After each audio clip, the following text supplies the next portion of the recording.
What's good, everybody? Welcome into another episode of Green with Envy. I'm riding solo today. This is a great post-game reaction pod as the Celtics just take down the first place Detroit Pistons in an NBA Cup game. Celtics still have some hope for making it through to the next round of the NBA Cup, but they're going to need some help from some other teams. I think Miami and New York both have to lose tonight, but the Celtics squeak out a victory 117 to 114 over the Detroit Pistons. I'm riding solo today. So if you have questions, throw them in the chat. I'm happy to answer any questions live here as we are just kind of doing this freestyle here the night before Thanksgiving. If you're rocking with me, I appreciate you being here. Hopefully after this, you get to go out and enjoy the Thanksgiving Eve festivities. Will was actually at the game tonight. So I asked Will to text me a few thoughts. Mostly his thoughts are Joe Mazzulla related because I still, Joe, I'm just questioning a lot of the stuff that Joe ends up doing, mainly his all defensive lineup at the end of the game where he has Ugo Gonzalez on the bench. It's like you go offense, defense, you get Peyton Pritchard out of the game, and you go with your best defensive lineup. And instead of Ugo, who went in there for 6 minutes and made a huge impact, you go Josh Minott and Baylor Shireman over him. If that's the way you see it, fine, Joe. Maybe he trusts them not to foul. I don't see it with Minott. Joe was screaming at Minott earlier in the fourth quarter for some of his decisions on the offensive side of the ball. But nevertheless, the Celtics pull out a victory. They survive a definite foul, a 3-point foul call where Cade Cunningham's coming down. Celtics are in a foul up 3 strategy, and Josh Minott and Jordan Walsh foul Cade Cunningham at half court as he's gathering to shoot a 3-pointer, knowing that the foul is coming. Initially, that is called a 2-point foul shot. And then Tony Brothers comes in, overrules it, correctly calls it a 3-point foul because Cade was going up for a shot. And that's just the way it is. You have to foul on a downward dribble. And Cade ends up missing the third of the 3 free throws. And what I do love about that, right, because the Celtics are up at that point, it would have been 115, 114. Right, Joe Mazzulla brings in Amari Williams, who played great tonight. I can't wait to talk about him and his performance. So he is boxing out Jalen Duren on the right side, on the left side, and then Jaylen Brown one-on-one with Beef Stew. And I don't know if you guys caught this, but Jalen and Beef Stew are like defensive versus offensive linemen, pretty much like a tush push type scenario where they're just trying to get as low as they possibly can and get the leverage. And go back and watch that if you don't know what I'm talking about right now, because they are like falling over trying to get so low that their like elbows are on the ground, and Jalen boxes out Beef Stew and is able to keep him out of that rebound. One of the best rebounders in the league. It's just Jalen with no help. They trust Jaylen Brown to get to box out Beef Stew in that moment. Jalen didn't have the most efficient game tonight, but it was moments like that that prove why Jaylen Brown is kind of redefining his ceiling once again, as Jaylen Brown does every single year, of what is his level of player in this league. We've always had him as a top 15 guy on this podcast, trying not to be too biased or anything. I'm the JB guy of the pod, if you will. I always see his ceiling as like a top 8 guy in the league. Just because of his impact on defense at the plays like he had tonight, guarding Jalen Duren in a pinch, boxing out Beef Stew like that, the steals that he has, the blocks that he has. JB was great tonight despite the inefficient stat line. Okay. Those are my initial brain dump thoughts as we go here. See, we got some people tuning in. If you have any questions, feel free to throw them in the chat. Any comments, anything that you want to talk about. After we recap the game, we are also going to be giving thanks to each member of the Boston Celtics. So I have a list. We're just going to go player by player. I'm going to say something that I'm thankful for some development that I've seen out of them this season. Now, coming back to the game, this was an interesting one. Let me just pull up the box score here just so I have some sort of visual here, because whenever you do these solo pods, it's always tough to just kind of talk to yourself. So let's just go through the Celtics first. Starting lineup tonight was Jaylen Brown, Jordan Walsh, Luka Garza, Peyton Pritchard, and Derek White. Neemias Queta obviously sprained his ankle in the previous game against the Magic, so he was unable to go in a game where you need your 1 7-footer on the roster, right? We didn't know Amari Williams was going to get some time tonight, who's also a 7-footer. But Luka Garza gets the call and is largely irrelevant, as he's been pretty much the whole season, aside from a few moments here or there where Scal gets excited about Luka Garza, but he's not an NBA player, in my opinion. No hate to him. I just don't think he is.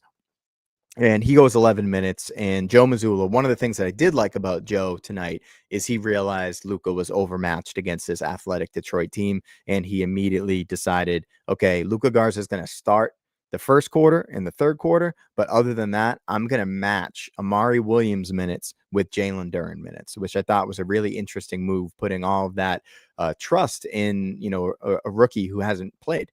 And they gave Amari Williams an opportunity, and I thought he actually did really well. And while Neemias Queta is out, hopefully Amari Williams continues to get some reps, because I think there's a decent prospect there as a backup big. And Amari Williams as your third big with Queta as your starter.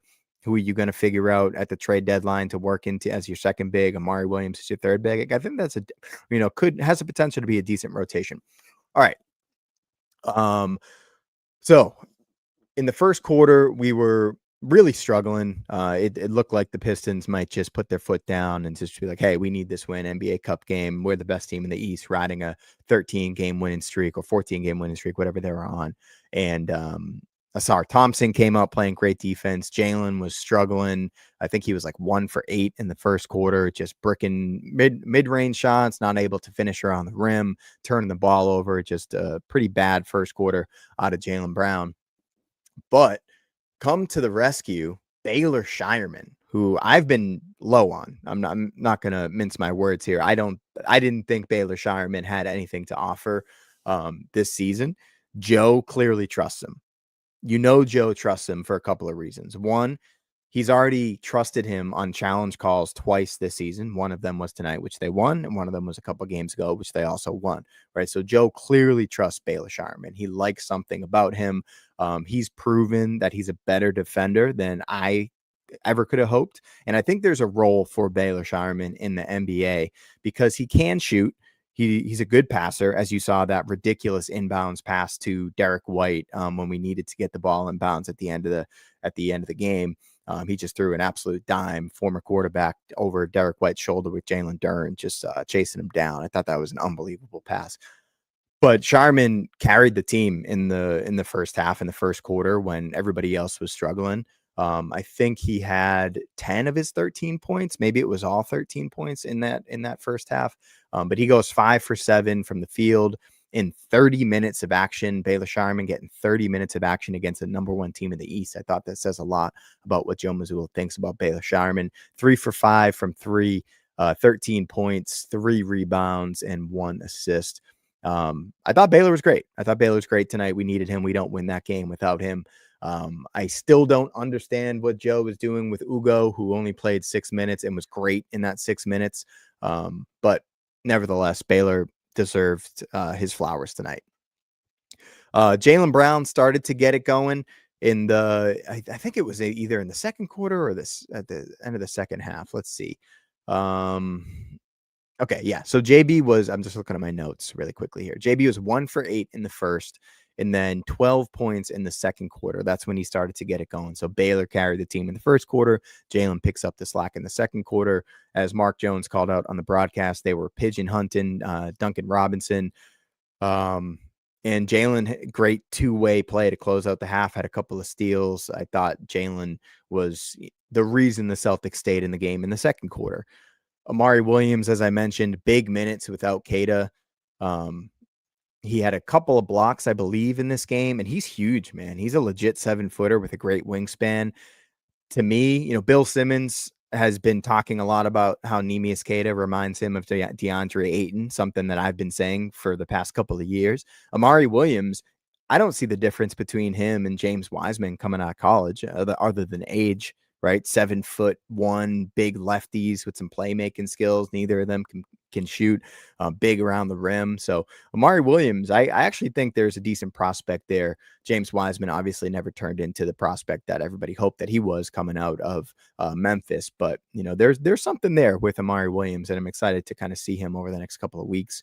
Now, with Baylor Sharman, I just want to come back to him real quick. I mentioned there's a role in the NBA, and I think it's because of the trends around the league where there's so much full court pressure, because Baylor's actually a pretty hard-nosed defender that can pick up full court and is a pretty good screen navigator.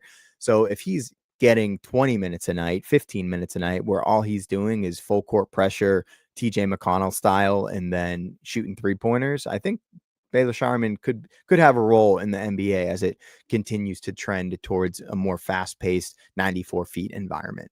Celtics end up down at the half, 58-57. Asar Thompson hit like a 35-footer at the buzzer, which was a crazy shot. Asar Thompson, if you just look at the Pistons, I don't understand the minute distribution here, because Asar Thompson only played 25 minutes tonight, and every time he was on the court or involved in any action, the Celtics were terrified of him. He goes 25 minutes, 2 for 8 from the field, 8 rebounds, 2 assists, a steal, and a block, but his impact was far beyond the box score. And I think in general, this was one of those games where the box score probably lies to you in a couple different ways. Jalen Duren, who I didn't think had much of an impact on this game, to be honest with you, especially with the Celtics being down. Their starting center goes 12 points, 16 rebounds. I thought he should have dominated more than he did. Cade was great in this one. 36 minutes, 12 for 26 from the field, 4 for 9 from 3, 14 to 16 from the line. Missed the biggest shot of the game, though, and turned the ball over in a big moment with Jordan Walsh and Derek White, the ball brigade, getting him to turn the ball over against pressure. He goes for 42 points, 8 rebounds, 5 assists, a steal, and a block, 4 turnovers. I thought that was a great game out of Cade. Shows why he's a top 5 MVP candidate so far this season based on that team success. Coming back to the Celtics, I do want to talk about Jalen. Coming back to this box score, and sorry, you're getting a full view into my ADHD brain where I'm just going to be going all over the place, galaxy brain, just talking about whatever comes into my mind. Jalen goes 34 minutes tonight. 12 for 32 from the field, 2 for 7 from 3, 28%, 7 for 8 from the line, 10 rebounds, 5 assists, 2 steals, 2 blocks, 5 turnovers, -9 on the night, 33 points. Jalen was awesome tonight. There were moments where I was a little frustrated with him forcing it, but you're going up against one of the best defenses, one of the most athletic teams in the league, and the rest of the guys in your team are struggling to create space. There are some games where you're going to have to shoot it 32 times and, take 7 3-pointers and get to the line 8 times. The 10 rebounds, 3 offensive rebounds, 5 assists, 2 steals, 2 blocks. Like, that tells me everything I need to know. Not about the points, not about the field goals, but the rebounds, the assists, the steals, and the blocks, because Jalen was awesome. And Will was at the game, and he was texting me how much he loved seeing Jalen tonight. And he said, I don't know how many turnovers he has, but he's awesome. He's the best player on the court. It was him or Cade, right? And I want to come back to that rebound. He didn't even get the rebound. The box out against Stewart at the end of the game. That was, in my opinion, the biggest moment of the game. Jalen was great. The Pistons are a great defensive team. They have a lot of great athletes, and they were loading up on Jaylen Brown, daring him to hit contested shots. Obviously, we tried to go at Duncan Robinson, who held up better than I think Jalen was probably expecting.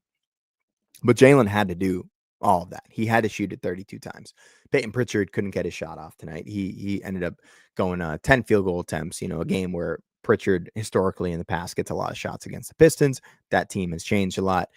Peyton was good, 34 minutes, 5 for 10 from the field, 4 for 7 from 3. Derek White, next guy we got to talk about, because he's been dog shit this season. And this was his breakout game. Hopefully this gets him going. 7 for 13 from the field, 6 for 11 from 3. I think all of those were in the second half. 7 for 7 from the line, 7 rebounds, 3 assists, 3 steals, and a block. And the biggest defensive play of the game, double teaming Cade Cunningham on the spin in order to knock the ball out of bounds, right? This is a Derek White that we were hoping that we would get, the fourth quarter ice in his veins guy, instead of whatever we've seen this season where he looks completely lost. If Jaylen Brown continues to play at the level he's playing at, And Derek White just comes back to like average Derek White, never mind great Derek White like we got in the second half tonight. The Celtics are going to be right there in the mix because the Eastern Conference is so weak. Like we just beat the best team in the East and they played a pretty good game for themselves. Cade had 42 points, right? They got their guys back. They got Ivy back. They're not missing anybody. And the Celtics can hang, right? I don't think they're a contender this year by any means, but there's no reason why if Derek White plays up to form and Neemias Queta continues to develop and Peyton Pritchard shows some more signs and we get the development out of the young wings and Jordan Walsh, Ugo Gonzalez, Josh Minott, Baylor Shireman, there's no reason why we can't be a couple games over 500 like we are right now when Jason Tatum comes back and make some noise going into the playoffs. I think that'd be a best case scenario for this season. I do want to talk about Simons because this was a game where Simons, he's small. He's really small out there. He's got long arms, 6'9" wingspan, but he's small and he's slight. And you can't play guys that can be moved around the court and taken advantage of against a team that's as athletic as the Pistons. But Joe has to show more trust in Anthony Simons right now. He only got 11 minutes tonight, 1 for 7 from the field. He didn't play well. I think he ended up with 4 assists, which is cool. And then he hit those 2 free throws to help seal the game at the end. But Joe just got to stop jerking him around. Like he's coming off of 2 of his best games in his previous 2 games, and he gets 11 minutes tonight against the Pistons in a game where you need offense out there on the court. Luckily, Baylor Shireman found that offense, and maybe that's a feel thing. And Joe's like, you know what? Baylor has it going. He's a better defender than Simons is. I'm just going to roll with that because Shireman is giving me something that, Simons can do and does a lot better, but Shireman's just a better defender. I need guys that can switch on to Cade, so on and so forth. But the way that Joe Mazzulla has handled Anthony Simons' minutes this year, it's not doing him any favors, and it's not doing the Celtics organization any favors because you're lowering his trade value and you're not allowing him to get into a rhythm to be the guy that he was in Portland for the Celtics team. Simons hasn't been good for the Celtics. He was good the last couple of years in the last couple of games, but then he has a game tonight where he plays 11 minutes, 1 for 7 from the field, and Joe doesn't trust him at all, right? And that just can't happen with a guy that you've invested in, and that is your one trade chip on the roster outside of the guys that are like definitely in your core that you don't want to trade, right? So I just don't really see the vision that Joe Mazzulla has for Anthony Simons. And part of that is like, the Celtics just grabbed a guy when they traded Drew Holiday. They're like, we'll take Simons and we'll probably trade him before the season. If not, we'll just figure it out, right? And it seems like they probably were expecting to have traded him, and now he's on the roster. And Mazzulla's like, I don't really get what this guy does for what I'm trying to accomplish as a coach. But I do think he needs to figure that out because Anthony Simons is a talented NBA player.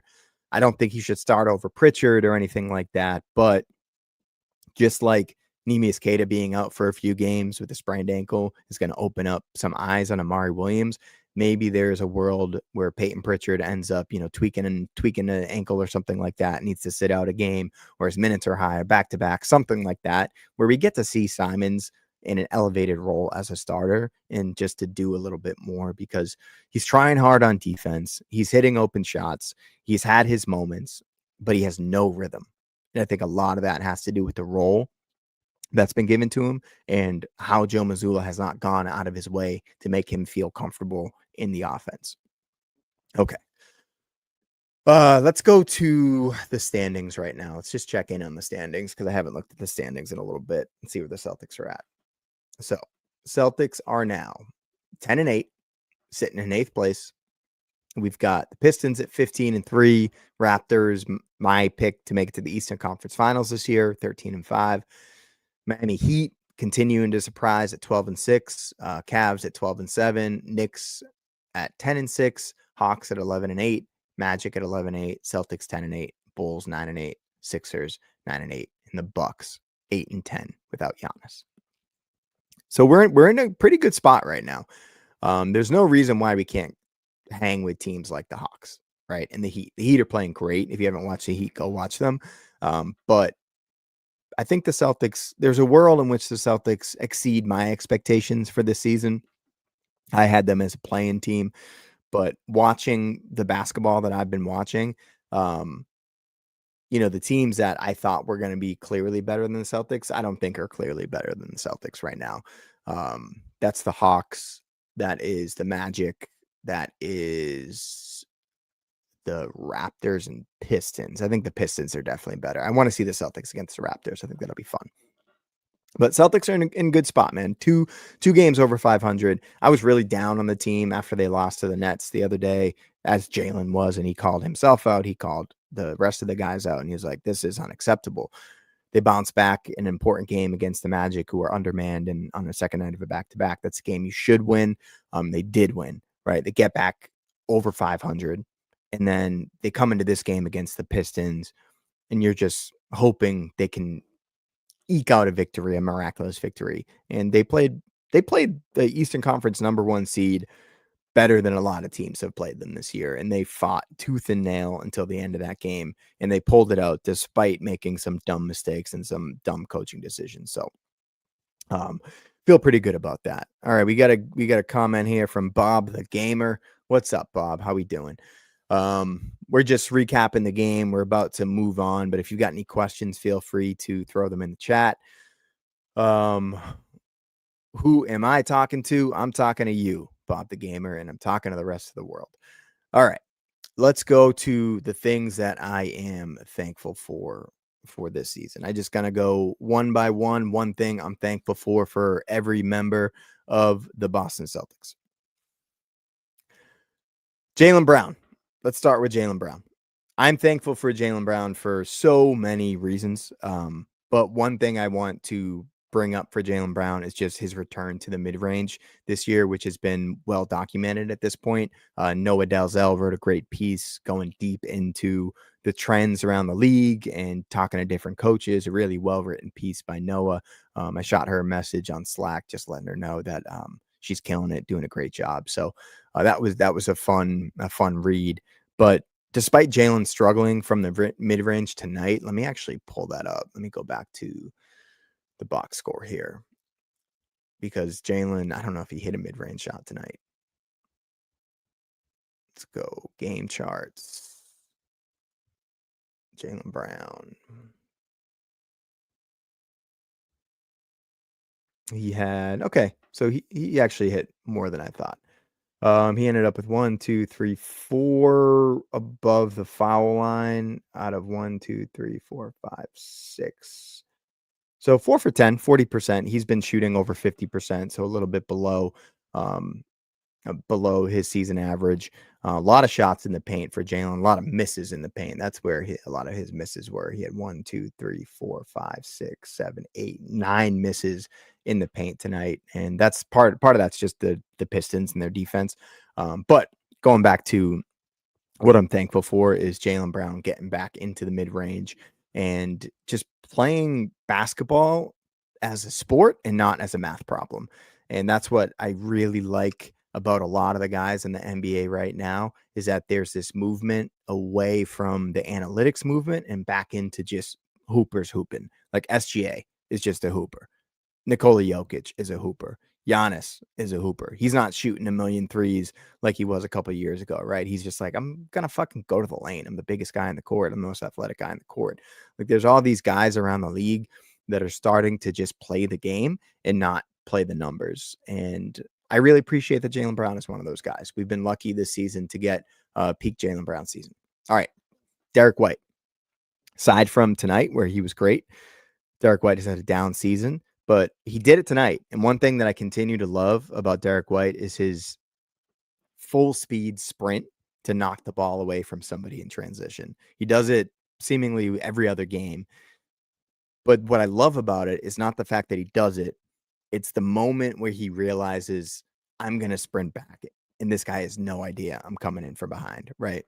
So you see him a lot of times, it's even off of a Derek White mistake where he's like, shit, I got to make it up. But he'll hang his head for a second, as Derek White, kind of shitty body language. And then you see him hang his head, and then like fucking Sonic the Hedgehog just takes down the court And then at the very last second, he anticipates which side the guy's going to dribble to. You see him kind of veer off towards that angle, knocks the ball away. He had a great chase down. I think it was on Jaden Ivey, who's one of the fastest guys in the league.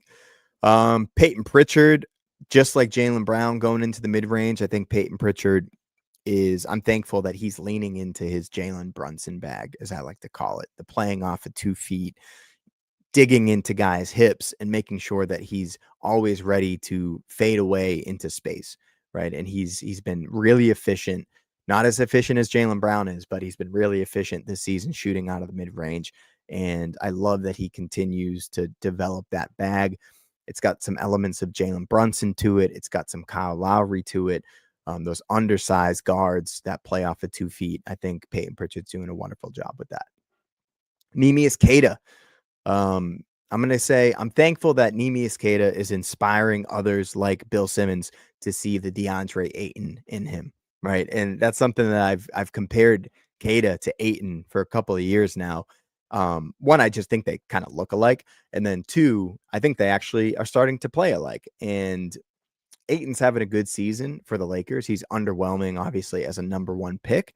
But I think that Queta could be like the role player of DeAndre Ayton, which is all he needs to be for the Celtics. The reason why DeAndre Ayton has been a disappointment in his career is people were hoping he could be a franchise centerpiece, and he's learning how to be a role player, right? And that's something he's had to figure out over his entire NBA career. He's doing a good job for the Lakers, who are really fun to watch this season if you haven't watched the Lakers.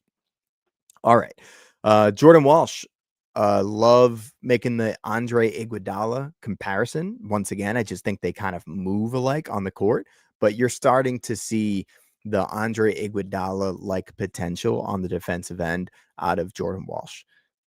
Andre Iguodala is one of the best NBA defenders of all time. I'm not saying he's going to get there. I don't think that he has the athletic tools that Andre Iguodala had. I don't think he's as strong as Andre Iguodala was, but he has a lot of the same instincts as Iggy, and he's got those long arms. You saw it tonight. I thought he played great defense on Cade whenever it was his assignment. You've seen it on Paolo. You've seen it on Maxey. You saw it on Jaren Jackson Jr. Will compared him to like a 6'6" Avery Bradley. I think that's a decent comparison as well, but I'm just thankful that Jordan Walsh is realizing his Andre Iguodala potential on the defensive end. All right, let's go to Sam Hauser. This one is something that I think a lot of people give thanks for. Sam Hauser's no dip and rip, the catch in your shooting pocket and just let that thing go. So he's catching the 3-pointer right there at his eyebrow and just letting it go without bringing the ball down, the no dip, and then letting it rip. Sam Hauser, although he struggled a little bit this season from 3, it's been really fun with that little wrinkle whenever it happens. I love that scowl, and Drew gets so excited about that. All right, let's go to Anthony Simons. For showing enough signs, I'm thankful. Anthony Simons, I am thankful that you are showing enough signs to make me want to see you play with Tatum and the rest of the guys to see how that works. I want Tatum to come back whenever he's ready, but I also want him to come back before the trade deadline just so I can see him play with Anthony Simons to see if it actually makes more sense to have Simons with Tatum rather than just the rest of the guys on the team, because Tatum needs those knockdown shooters around him. He's not as good as working in space as Jaylen Brown is. Tatum needs the guys to create a little bit more space for him to maneuver within, just because he's a little bit more of a rhythm player and less of a pure force player. So I want to see Anthony Simons play a little bit with Jason Tatum before the Celtics decide to trade him. All right. Luka Garza, I am thankful that you inspired my guy Will to get out and do some cardio, because Will saw you with your cement shoes running up and down the court and said, hey, if Luka Garza can do it, I can do it too. And that inspired Will to go do some cardio. Don't really have anything else to be thankful for Luka Garza. Josh Minott, I am thankful to Josh Minott for pushing Ugo and Jordan Walsh to play harder and to learn things like the corner crash and the baseline cut. Playing out of the dunker spot. Josh Minott, I'm also thankful for the highlight plays that you have and your quirky personality. I think you're a funny dude. The lawnmower nickname doesn't really make any sense whatsoever, but I like that you have a nickname. I like the why not, my not. I like the weird shot the ugly shot form that goes in. I haven't checked his stats, but I feel like he's shooting like 40% from three. I have no idea, but it feels that way because I never expected to go in because the shot's so ugly. But I'm thankful that Josh Minott is a piece that the Celtics now can see if it actually makes sense to keep long term. Chris Boucher, thank you for reminding me of Avon Barksdale and Julius Campbell, same actor. Baylor Shireman, thank you for being a better defender than I gave you credit for. Xavier Tillman, thank you for that one shot a couple of years ago in the NBA Finals. And Amari Williams, I didn't think I was going to talk about you tonight, but thank you for reigniting my hope that you are a rotation big.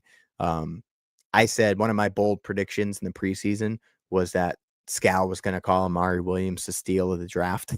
It didn't happen in the preseason. We didn't really see him in the preseason, but I actually liked what I saw out of him tonight. He wasn't intimidated with the bigs. You know, he didn't get pushed around by Jalen Duren. I thought he fought really hard. He had a nice block on Cade. And as I said, what's the difference between him and James Wiseman? Joe Mazzulla, I'm thankful for your Joe Mazzulla-ness, your willingness to try more lineups. And I'm going to avoid criticism right now because I'm just giving thanks. And thank you, Joe, for holding it down for us 36-year-olds out there. And finally, my last thank you goes to Jason Tatum for posting the videos that you're posting to continue to give all of Celtics Nation hope that this season isn't a complete waste of time. Right. Obviously, there's all of the internal development that we want to see. It's really fun seeing Jaylen Brown being a number one guy and a top 10 guy. It's really fun seeing Peyton Pritchard as a starter, so on and so forth. But Celtics fans want championships, just like Celtics players and the Celtics organization wants championship. The team as currently constructed isn't winning a championship. If Jason Tatum comes back into the fold, there's a chance that we can fool ourselves into thinking we have enough to get there this year. I don't know. The Eastern Conference isn't good. Like, if Jason Tatum comes back healthy, there's no reason why we can't make it to the Eastern Conference Finals again this year because the East is that down. There's not that many teams that I'm like, this team's just better than us. So that's all the stuff I'm thankful for.